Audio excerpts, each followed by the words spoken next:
Eu vou pedir para você ficar em pé mais uma vez, para nós lermos o Evangelho do Senhor.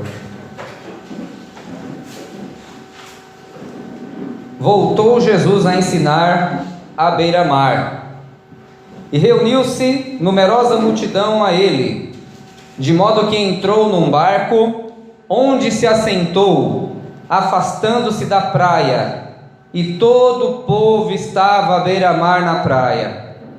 Assim, lhe ensinava muitas coisas por parábolas, no decorrer do seu doutrinamento. Versículo 3: Ouvi, eis que saiu o semeador a semear, e ao semear, uma parte caiu à beira do caminho, e vieram as aves e a comeram. Outra caiu em solo rochoso, onde a terra era pouca, e logo nasceu, visto não ser profunda a terra. Saindo, porém, o sol, a queimou, e porque não tinha raiz, secou-se. Outra parte caiu entre os espinhos, e os espinhos cresceram e a sufocaram, e não deu fruto. Outra, enfim, caiu em boa terra, e deu fruto, que vingou, e cresceu, produzindo a 30, a 60 e a 100 por um. E acrescentou: quem tem ouvidos para ouvir, ouça. Quando Jesus ficou só, os que estavam junto dele com os 12 o interrogaram a respeito das parábolas. Ele lhe respondeu: a vós outros é dado conhecer o mistério do reino de Deus, mas aos de fora tudo se ensina por meio de parábolas, para que, vendo, vejam e não percebam, e ouvindo, ouçam e não entendam, para que não venham a converter-se e haja perdão para eles. Pesado. Versículo 13: Então lhes perguntou: não entendeis esta parábola? E como compreendereis todas as parábolas? O semeador semeia a palavra. São estes os da beira do caminho, onde a palavra é semeada, e enquanto ouvem, logo vem Satanás e tira a palavra semeada neles. Semelhantemente, são esses os semeados em solo rochoso, os quais, ouvindo a palavra, logo a recebem com alegria, mas eles não têm raiz em si mesmos, sendo antes de pouca duração, e em lhes chegando a angústia ou a perseguição por causa da palavra, logo se escandalizam. Os outros, os semeados entre os espinhos, são que ouvem a palavra, mas os cuidados do mundo, a fascinação da riqueza e as demais ambições, concorrendo, sufocam a palavra, ficando ela infrutífera. E os que foram semeados em boa terra são aqueles que ouvem a palavra e a recebem, frutificando a 30, a 60 e a 100 por um. Amém. Meus irmãos, deixa a sua Bíblia aberta em Marcos capítulo 4. Esse é um texto bastante importante da palavra do Senhor, como todos, claro, mas segundo esse texto, existem 4 tipos de pessoas que ouvem a palavra, e fatalmente todos nós estamos enquadrados em um desses 4 tipos aqui. Nós estamos enquadrados aqui, mas a gente vai pensar nessa parábola versículo por versículo, essa continuação, obrigado, viu?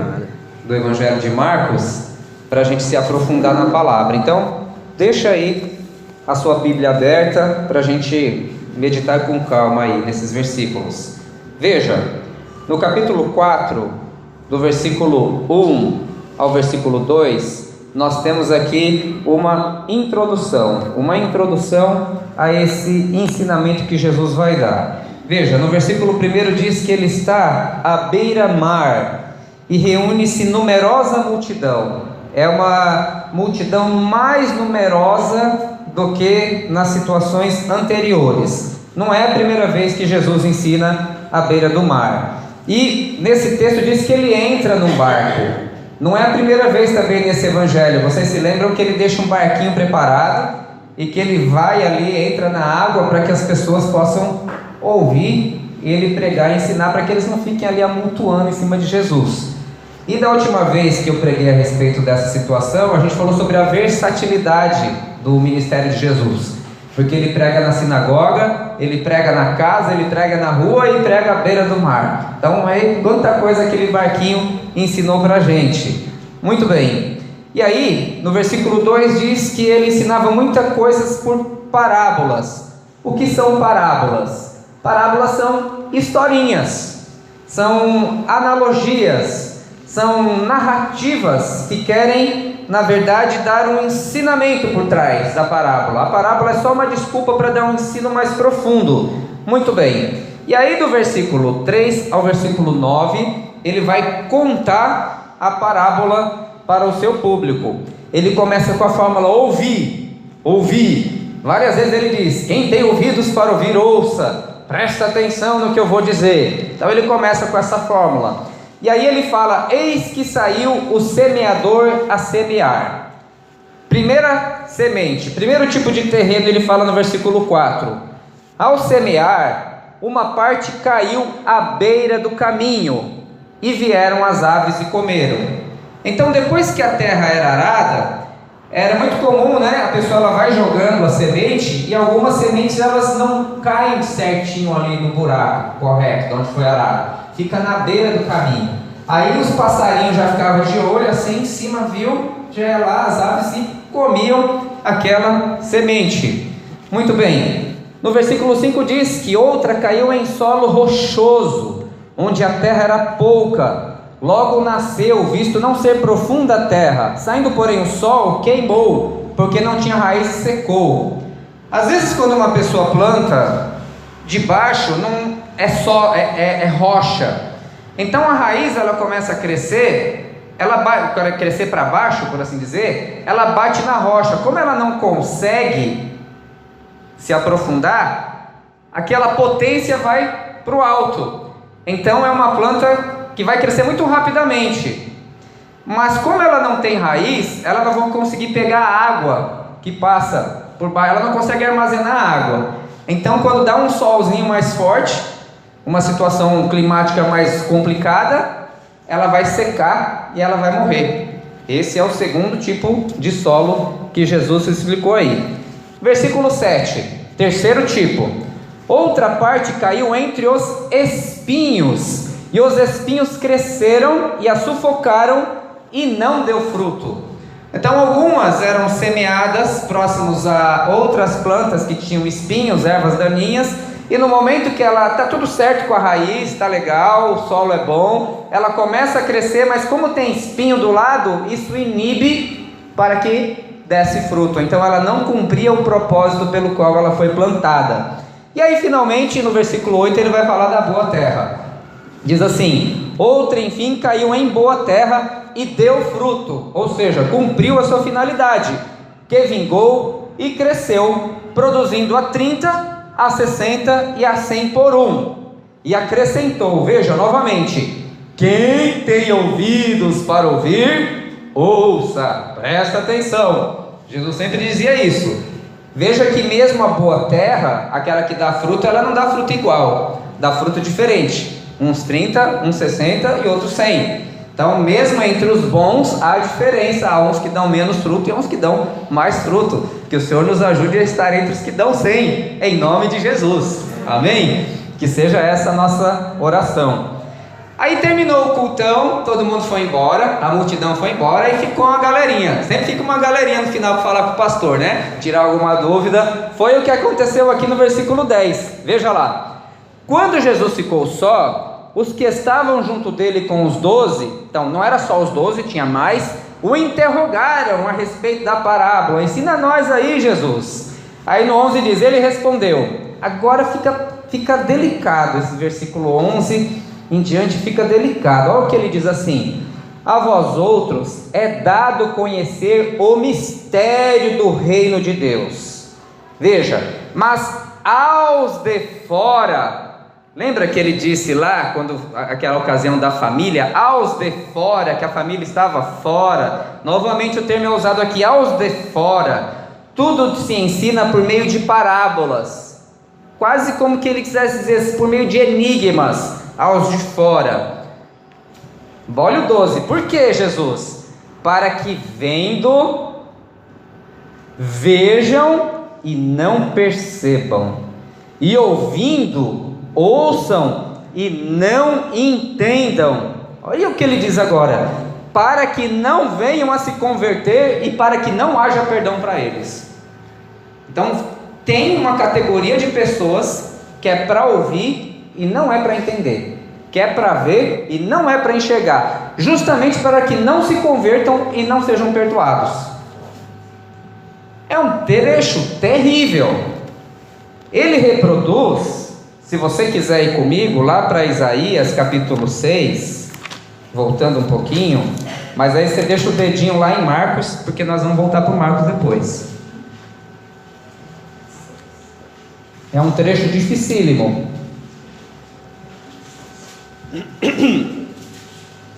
Quando o Senhor chamou Isaías, depois de toda aquela situação, que ele vê lá os querubins assentados diante de um sublime trono, dizem santo, santo, santo, etc. Aí ele já está discutindo os termos da missão que o Senhor ia dar para Isaías. Veja no capítulo 6, versículo 9, olha a missão que Deus dá para Isaías.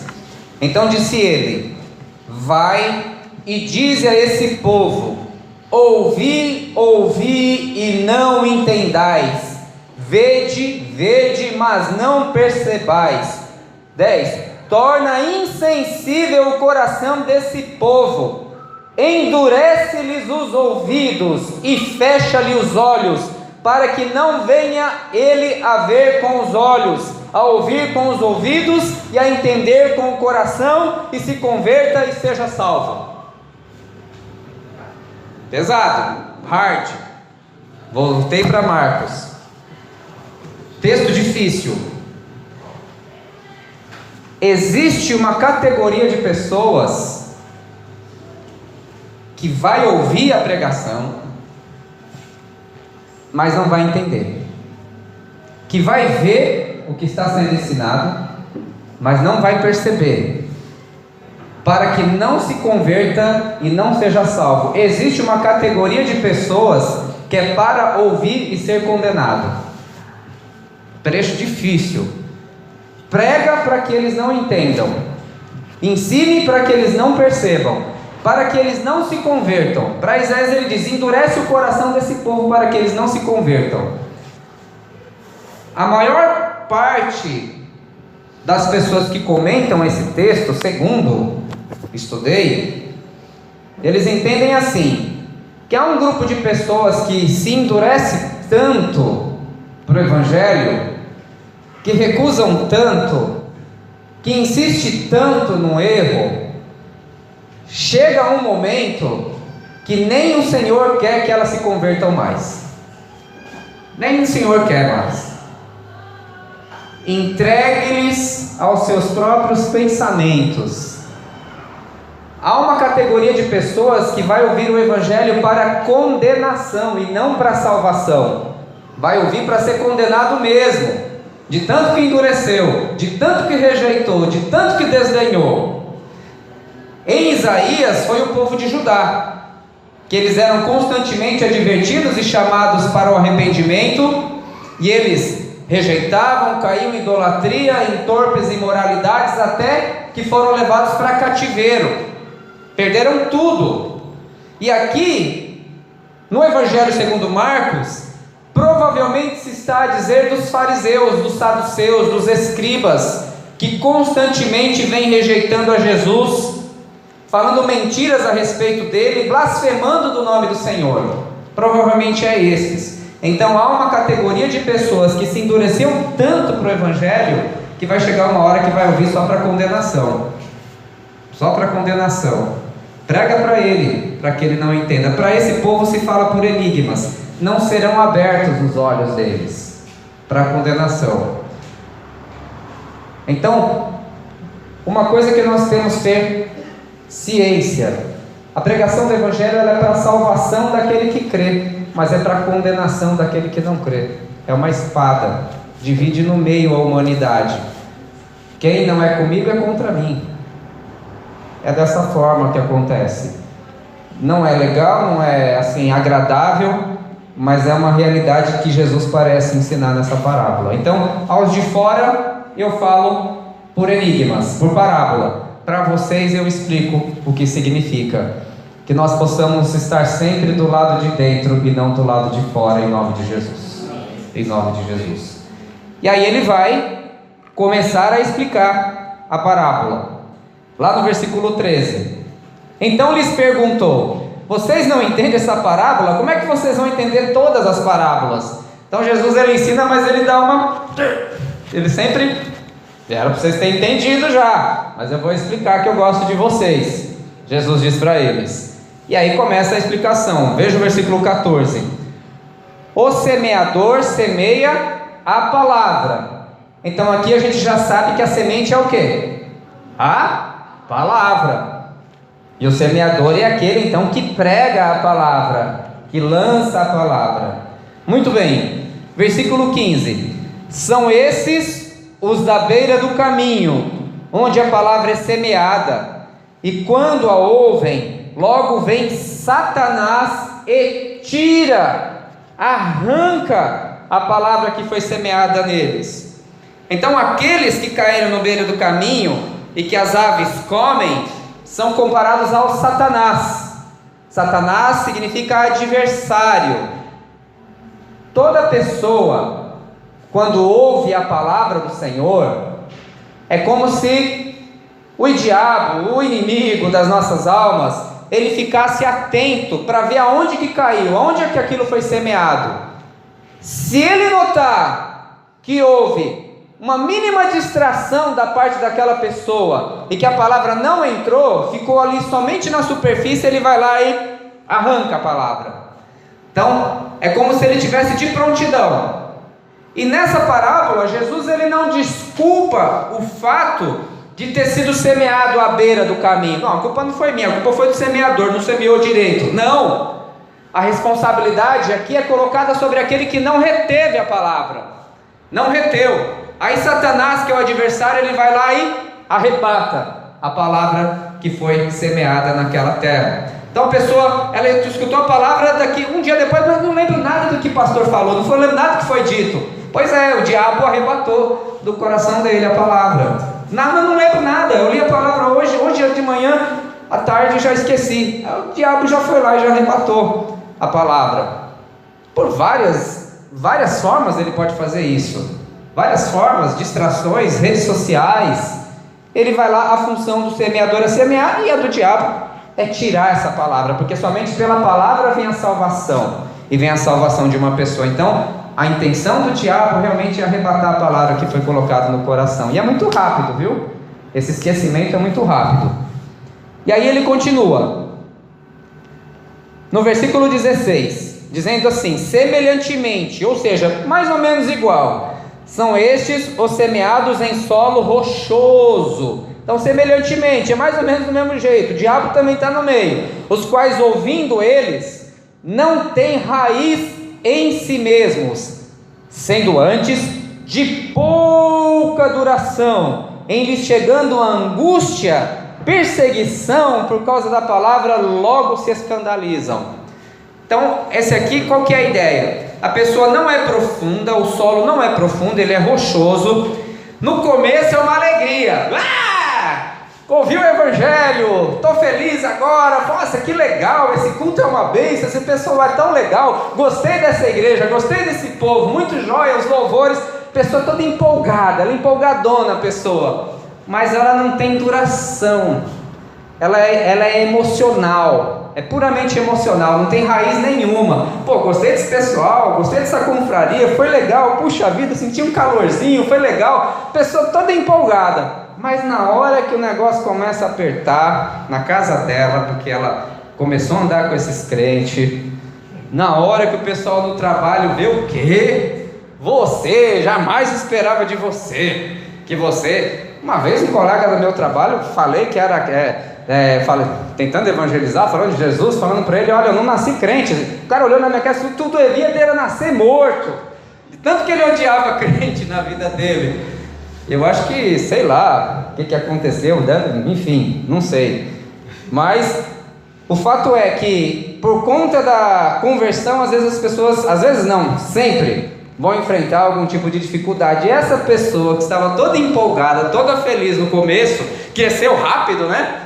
Fica todo empolgado. A Andréia sempre me adverte disso. Ela sempre fala, pô, aquele irmão, aquela pessoa lá, tá assim, né? Eu falo a minha vida inteira assim. E a Andréia, calma, espera, vamos ver. E de fato, muitas vezes a pessoa realmente ela não fica, porque ela não tinha raiz em si própria.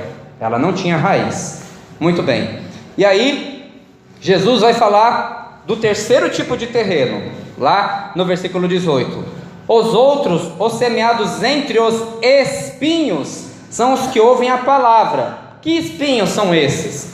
Mas os cuidados do mundo, a fascinação da riqueza e as demais ambições, 3 espinhos, concorrendo, ou seja, ao mesmo tempo, sufocam a palavra e ela fica infrutífera. Sufocam a palavra, esses espinhos. Então, esse é o grupo daqueles que estão muito ocupados.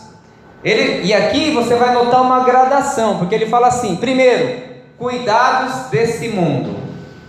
O que são cuidados desse mundo? É o comer, beber, vestir e morar.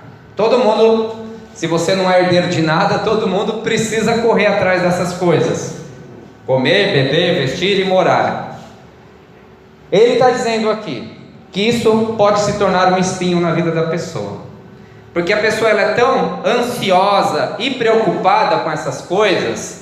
Não, eu preciso do sustento, eu preciso pagar as contas, eu preciso comprar as roupas, eu preciso pôr comida, e ela se esquece que Deus sustenta os seus queridos enquanto eles dormem. Ele se esquece que o apóstolo Paulo ensinou que nós não podemos estar ansiosos de coisa alguma, porque Ele tem cuidado de nós. Não significa que a pessoa vai virar uma pessoa que não trabalha, vai virar uma pessoa assim que não gosta de ter responsabilidade, não é isso. Mas que a pessoa, na execução tranquila e confiante daquilo que ela faz todos os dias, o Senhor tirará o sustento dela, dará o sustento para ela. Ela não precisa deixar de servir ao Senhor por causa dos cuidados do mundo. Aquilo não pode virar um trauma, uma coisa muito grande na vida dela. Mas não é o único espinho, porque aí depois ele vai falar aqui: cuidados do mundo, fascinação da riqueza. Fascinação é como se fosse uma pessoa que estivesse hipnotizada, fascinada. Sabe quando você viu aquele carro importado que você gostou, aquela casa que você ficou fascinado? É como se você ficasse hipnotizado. Uau, eu preciso ter um negócio desse. Às vezes quando a gente vai lá pro Ubatuba lá, vou com a minha esposa, eu falo para ela, né, tá vendo? Tem umas casas grandes assim no morro ali. Aí eu confesso que eu faço uma oração pro papai do céu: papai, a terra é tão grande, Senhor, olha o tamanho dessa montanha, custa dar uma casinha dessa para mim, eu ia gostar tanto, tão pequenininho, olhando assim de longe, desse tamanhozinho, toda cheia de espelho, toda cheia de umas janelas grandonas, porque a gente fica fascinado, né? Quem é que não gosta de coisa boa? Fala a verdade. Então você olha e você fica fascinado com aquilo. O papai do céu ainda não respondeu essa oração, a esposinha fica brava quando eu oro isso, isso não é o tipo de coisa que se pede. É verdade, eu não insisto muito nessa oração não, porque numa dessas você cair em tentação, vai querer passar todo domingo lá, né? Na casa da praia. Muito bem, mas aqui veja, a ideia é de alguém que já resolveu o problema dos cuidados do mundo. Ele já tem comida, já tem uma casa, já tem um trabalho legal, está tudo legal, só que ele quer mais. É a fascinação das riquezas. Então já não é mais uma casa, não é qualquer casa, é a casa que ele quer. Não é qualquer carro, é o carro, é a roupa de grife, marca e tudo mais. E irmãos, nesse processo a gente vê muitas pessoas se perderem mesmo. Muitas pessoas abandonam completamente, porque nessa correria para ter mais e mais e mais e mais. E aí o povo de Deus já não é mais tão atrativo.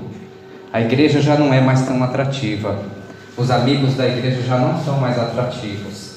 Que aí a pessoa começa a querer e conhecer outras coisas mais deslumbrantes do ponto de vista do homem. Então, não é só os cuidados da vida agora, é a fascinação das riquezas. Mas não para por aí, porque ele fala de um terceiro espinho. Veja assim, veja lá. E as demais ambições. Então ele já resolveu o problema dos cuidados. Já tem casa, já tem roupa, já tem carro, já tem tudo legal. Ele já conseguiu as riquezas que ele queria, mas ainda tem mais ambições ainda. Mais ambições. Aí pode ser, provavelmente aqui é poder. Por isso todo cara, muitas vezes o cara já é rico, milionário, ainda quer virar presidente da república, quer virar governador, quer virar político. Por quê? Não quero só, eu já tenho minha casa, eu já tenho riqueza, agora eu quero poder, eu quero mandar mais, eu quero sucesso, eu quero fama. E a pessoa vai concentrando nisso, como naquela outra parábola que Jesus ensinou, que o homem ele já tinha tanto dinheiro, tanta grana, tantos bens, ele já tinha criado tantos armazéns, e ele olhou para a alma dele e falou: agora come, bebe e regala-te. E Deus fala: ele é louco, porque ele é pobre para com Deus. Essa noite vão requerer a sua alma, e você está pobre para com Deus. Por quê? Porque não deu tempo para fazer mais nada na vida, correndo atrás dos cuidados do mundo, das riquezas e demais ambições, não dá tempo de fazer mais nada. E finalmente, no versículo 20, os que foram semeados em boa terra são aqueles que ouvem a palavra e a recebem, frutificando 30, 60 e 100 por um. Boa terra. Quem quer ser boa terra aqui, levanta a mão. Em nome de Jesus, que nós possamos ser essa boa terra, em nome de Jesus. O que é frutificar? O que é frutificar? O que é dar fruto? A gente já viu que os anteriores não deram fruto. O que poderia ser frutificar? Aqui nesse texto Jesus não diz, mas há outras passagens bíblicas que podem nos dar uma ideia do que é frutificar. Frutificar, por exemplo, é ter em si o fruto do Espírito Santo: amor, alegria, paz, bondade, longanimidade, benignidade, bondade, mansidão, domínio próprio. É ter o caráter transformado. Então a pessoa, ela olha para a vida de uma pessoa, para outra pessoa que se converteu, e ela fala: pô, essa pessoa foi transformada. Isso é dar fruto. Essa pessoa é diferente.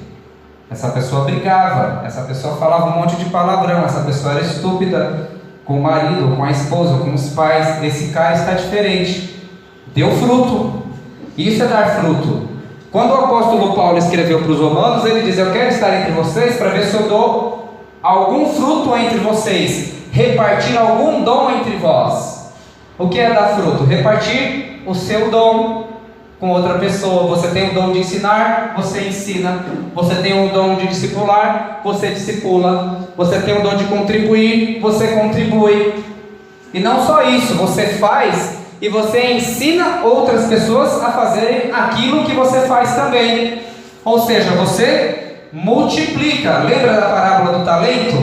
Jesus diz: um enterrou o talento, o outro o que ele fez? Ele multiplicou o talento. Ou seja, ele teve o caráter transformado, ele multiplicou o talento dele no povo de Deus. E finalmente, multiplicar, dar fruto, realmente é ganhar uma outra pessoa para Cristo. Ganhei uma pessoa para Jesus, agora eu vou cuidar dela, agora eu vou alimentá-la, agora eu vou discipulá-la, agora eu irei atendê-la nas suas necessidades. E isso é dar fruto também, quando você, com um caráter transformado, você reparte os seus dons, você ganha uma pessoa para o Senhor e você transmite para essa pessoa o caráter de Cristo que já está em você. Você já tem Cristo em você e você transmite para essa pessoa. E nesse momento vai acontecer o que o apóstolo Paulo disse assim, que ele sofre dores de parto por essa pessoa, até que Cristo seja formado na pessoa, porque é sofrido, dói. Você fala, agora vai, agora essa pessoa consegue, agora criou a maturidade do Senhor, e a pessoa vai lá e faz um negócio, volta a fazer aquilo lá de lá atrás, você pensou que já tinha passado para trás, aí você chora, você tem dor de barriga, você arranca os cabelos, você fica chateado, você fica angustiado, você fica deprimido, você fica triste, porque essas são as dores de parto. Então você é chamado para ser uma mãe, para ser um pai de outra pessoa, uma pessoa em que Cristo está. Mas isso é o que? Isso é bom, porque mostra o que? Que você está dando fruto, você está parindo um santo na presença do Senhor, de forma espiritual. Você está se tornando uma mãe de santo, um pai de santo. Olha só, está gerando um santo no mundo. Esse é o verdadeiro pai de santo, essa é a verdadeira mãe de santo, gerando um santo no mundo. Então dar fruto é isso.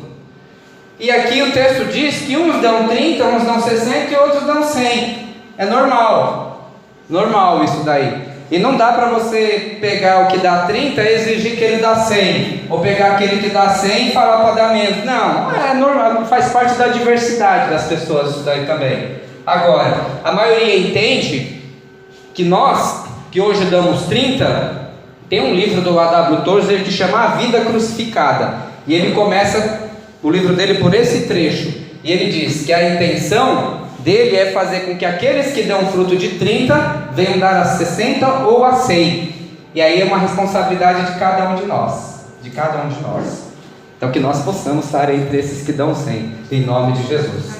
Que o Senhor nos ajude em nome de Jesus. Muito bem, então nós vemos aqui que há 4 tipos de pessoas que ouvem a palavra. Quem é você? E aí, minha oração é que o Senhor descortine diante dos seus olhos quem verdadeiramente somos nós. O primeiro tipo de pessoa é a pessoa desinteressada. No culto tem muita gente assim. Quem é o desinteressado? Não presta atenção na palavra, é aquele que está torcendo para acabar logo o culto para ir ver os gozos fantásticos, é aquele que você coloca lá no grupo de WhatsApp dos jovens para ler um evangelho, passa um mês e fala, não leu. Uns leram o evangelho inteiro, outros não leram nada. Desinteressado, totalmente desinteressado. Esse vai esquecer. Então tem pessoas que são desinteressadas, elas não vão. Nunca teve uma iniciativa para ir lá e ler a Bíblia sozinho. Não se aprofunda. Constantemente pessoas me perguntam, não são poucas pessoas. Muitos falam, eu não consigo entender, pastor. Eu não consigo. Mas você se esforça, você estuda, você busca, com a ajuda de um amigo, com a ajuda de um dicionário. Não. Então não vai entender, porque não existe mágica mesmo para isso, daí. Então, o primeiro nível de pessoas são pessoas desinteressadas, realmente desinteressadas. Quando a pessoa está desinteressada, Satanás vem e arrebata a semente do coração dela. Eu lembro até hoje, uma vez, compartilhando o Evangelho, vocês já devem ter visto essa Bíblia pequenininha que eles dão dos Gideões, sabe? Aquela pequenininha que vem no Novo Testamento só, conhece, né? Evangelizando uma casa, uma família. Isso aconteceu várias vezes, irmãos. Você chegar numa casa, evangelizar. Eu lembro uma cena até hoje assim, uma das pessoas, uma das jovens da casa viu, pegou aquele livrinho lá. O que é isso daqui? É a palavra do Senhor. Escuta aí que vai fazer diferença na sua vida. Eu não quero. E joga para longe assim. Desinteressada. A pessoa escuta o estudo que você deu, mas aquilo não faz efeito na vida da pessoa. Não faz efeito. Então passa um tempo, a pessoa se envolve com droga, engravida, a pessoa ela se envolve com maus elementos. Só que a palavra foi dito antes para ela. Aquilo que poderia ter evitado toda a desgraça na vida dela, já havia sido dito mas ela era uma pessoa desinteressada. Então Satanás foi lá e arrebatou do coração dela a palavra, e não fez efeito nenhum na vida dela. Não faz efeito nenhum, porque não ficou no coração.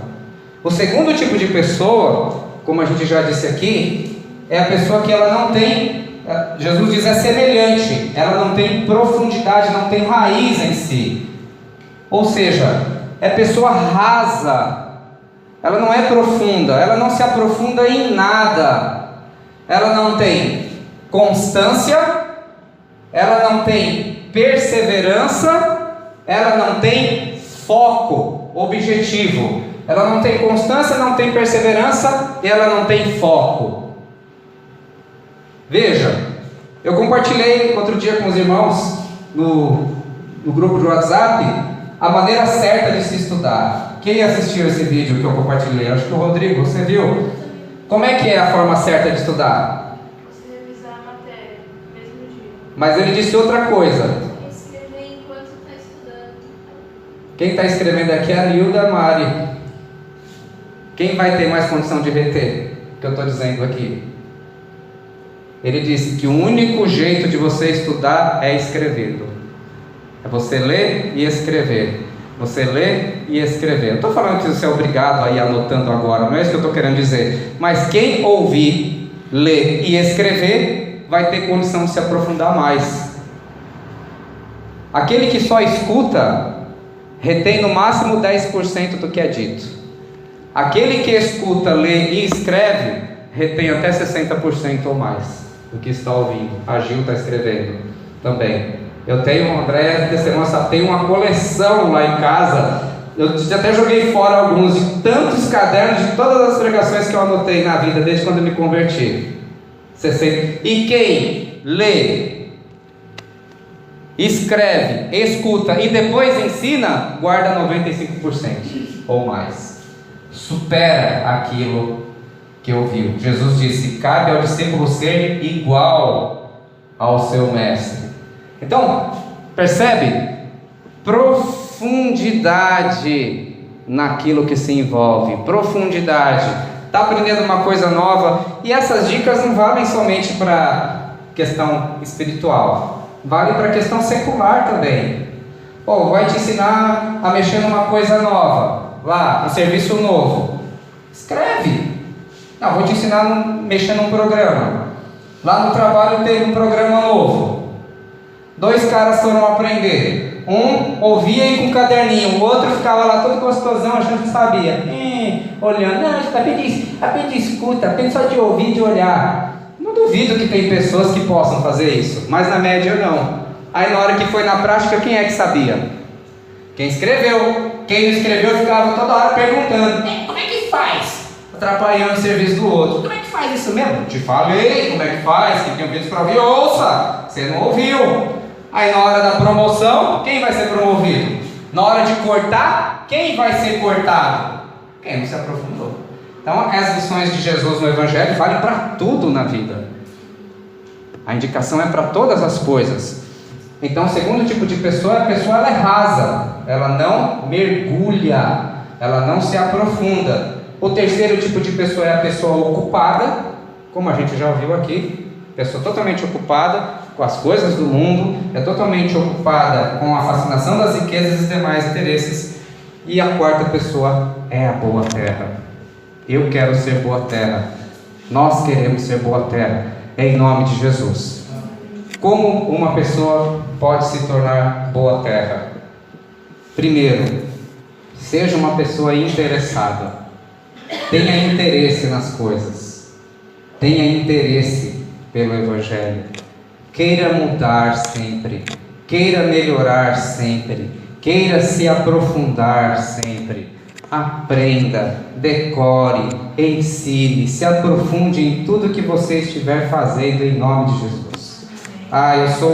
Eu sou um músico, se aprofunde na música. Eu sou um estudioso, se aprofunde no estudo. Eu sou um cara que ensina, se aprofunde a aprender a ensinar. Eu sou em qualquer situação da vida. Se você parar já é regredir. Não multiplicar já é perder. E aí, meus irmãos, o risco de ser cortado realmente é muito grande, de ficar para trás.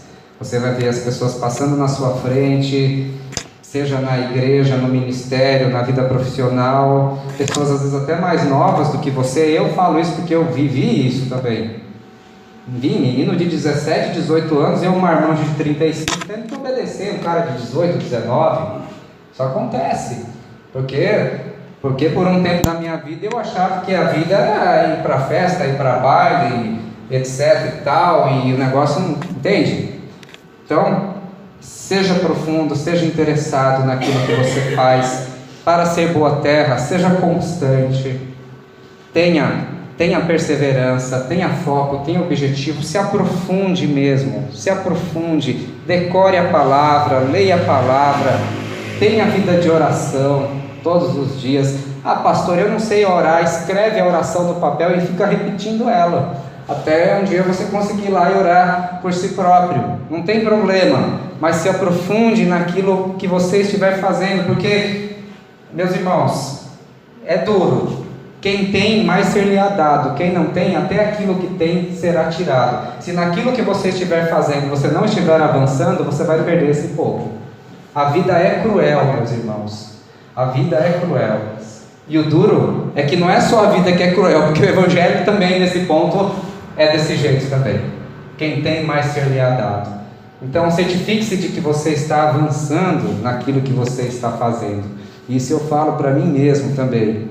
Para mim mesmo, uma palavra dura para mim mesmo. Isso daqui. Que tipo de pastor eu sou? Que tipo de coisa eu tenho feito no ministério? Será que eu estou agradando o meu Senhor? Será que o meu ministério é um fracasso na presença do Senhor? Será que eu estou fazendo a coisa certa? Não pense você, quando eu faço uma pergunta dura para você, não pense que eu não fiz ela para mim primeiro.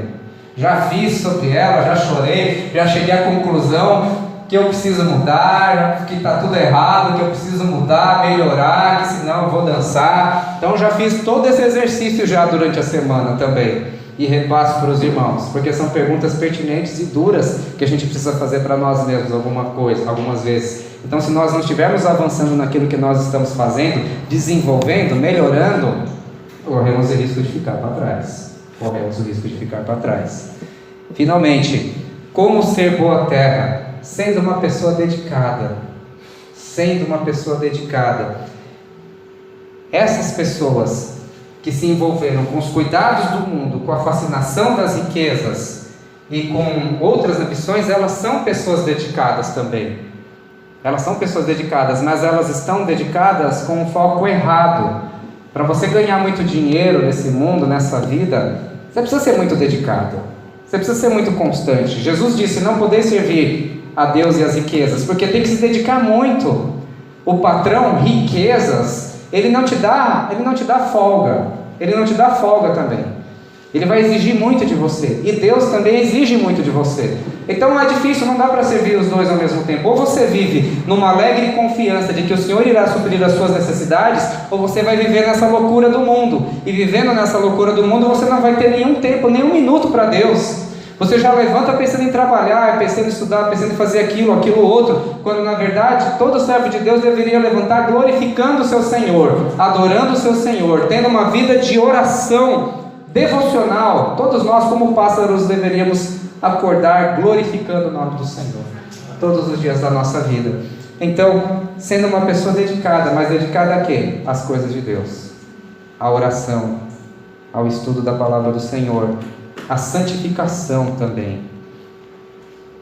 A santificação é um milagre do Senhor, mas ao mesmo tempo é uma responsabilidade nossa. E nós precisamos nos responsabilizar em relação a isso. Então, meus irmãos, minha oração é que nós sejamos terra boa. Que nós sejamos terra boa mesmo. Que nós não sejamos desinteressados com as coisas do Senhor. Porque o preço é grave. O preço dos desinteressados pagarão um preço grave por isso. Que nós não sejamos superficiais. Que nós não sejamos pessoas ocupadas demais. Todo mundo precisa trabalhar, precisa estudar, normal. Mas num ritmo que dê para servir ao Senhor também. E finalmente que todos nós possamos dar fruto. Lá em João 15, Jesus disse que a árvore em mim, o galho em mim que não dá fruto, meu Pai vem, corta e queima. Não quero isso para nossas vidas. Eu não quero isso para a minha vida. Deus tenha misericórdia de mim. Deus tenha piedade de mim. Não queira isso para a sua vida também.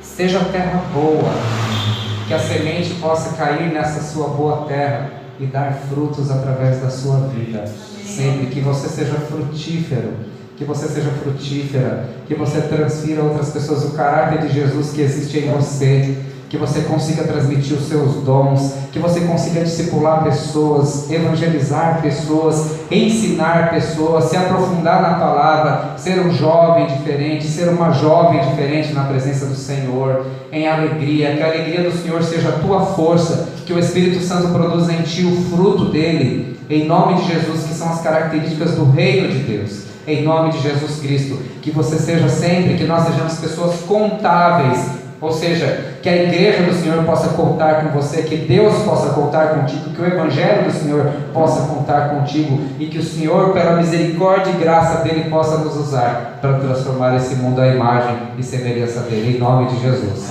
Que nós sejamos frutíferos, que você seja frutífero, que todos nós possamos dar frutos para o Senhor, em nome de Jesus, todos os dias das nossas vidas. Amém? Vamos.